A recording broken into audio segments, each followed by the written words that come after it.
in Matthew chapter 10, it says, Jesus called his 12 disciples to him, and he gave them power to cast out demons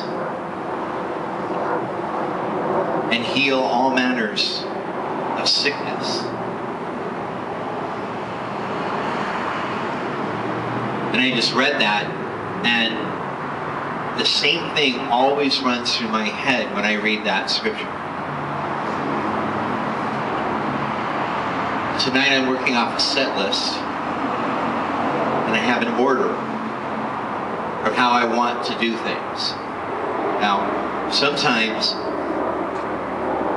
you want the first thing to have a big bang, but sometimes you want the first thing to be weak, so the second thing really sticks out. And when I read lists of things in the Bible, I think, which one's supposed to be the big bang? Jesus called his disciples to him, and he gave them power to cast out demons and to heal all manners of sickness. Demons and sickness. Demons and sickness. And I wondered to myself if there's some significance to the order of events, to how it's listed. Were demons more prevalent? Is demons the more radical thing? D comes before S? Do I have too much free time that I sit here and ponder this sort of thing? Well, it always sticks out in my mind. He gave them power to cast out demons and to heal all manners of sickness. Or, he gave them power to cast out demons and heal all manners of sickness. I don't know. Where would the accent be? Maybe it's, he gave them power to cast out demons and heal all manners of sickness. That's got a good ring. We seem to think that when someone is ill, we should pray for them.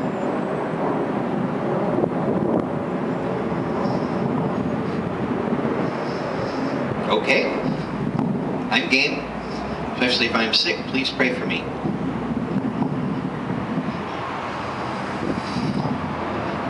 I wonder how many times any of us have been approached with someone who was afflicted by a demon that said, hey, pray for me, I'm possessed.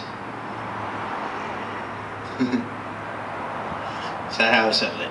Pray for me. I'm possessed. Okay, I'll pray for you if you don't spit.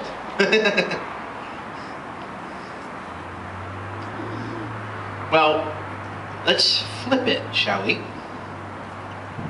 I would rather be physically sick and spiritually well than spiritually sick and physically well.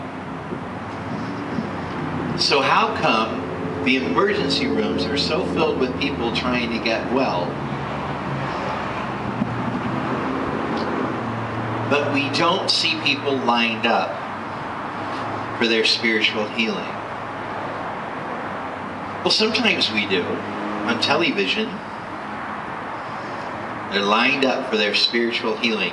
Gee, I thought they were lined up for their moment on the camera. Oh, that was my out loud voice.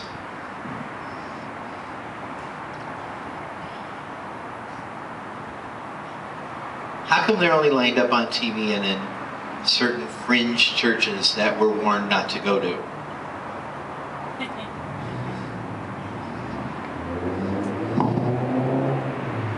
How come they're not lined up here?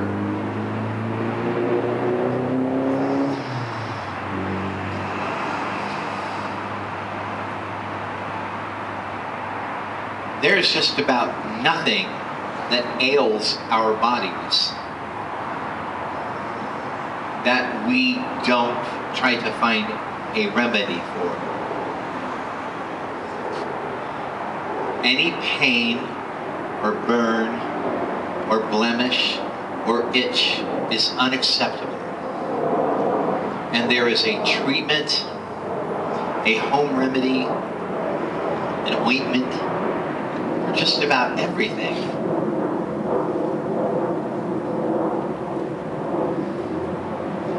And yet, how spiritually sick are we? Well, in Revelations, when God identifies all the churches, there seems to be a pervasive problem of all the churches coming up short.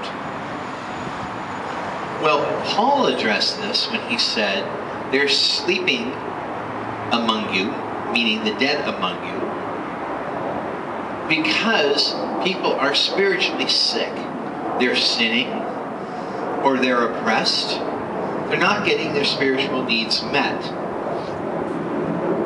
whether by their action or inaction. But when Jesus gave out his power and his authority, then the number one spot was to cast out demons. And the number two spot was to heal all manners of sickness. Well, maybe the person writing it was listening just in whatever order.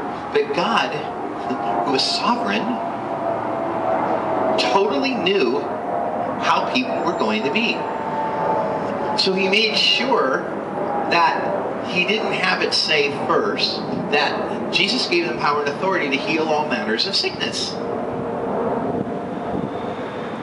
And then he gave them power to cast out all demons, because people would say, well, it's more important that we're healthy than messing around with that demon stuff.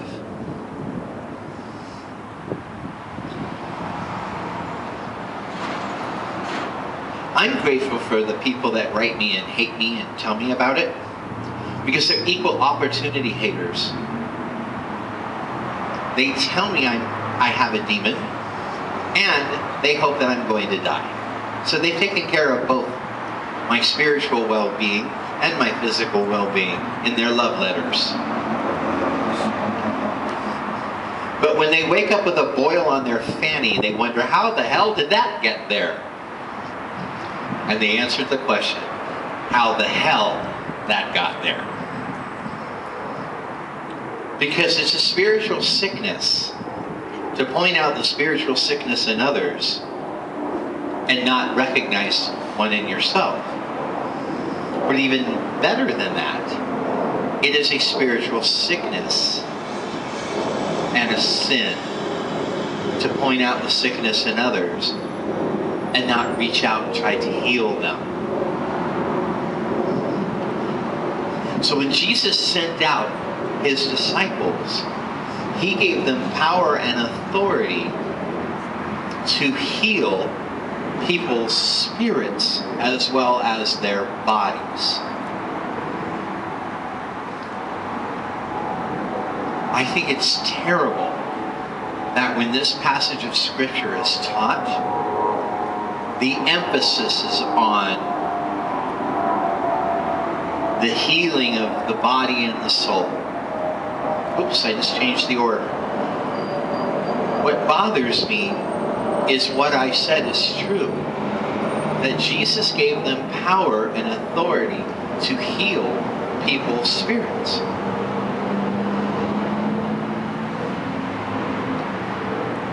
But the words are clear. He gave them power and authority to cast out demons. Demons. Not fill them with positive thoughts and warm fuzzies.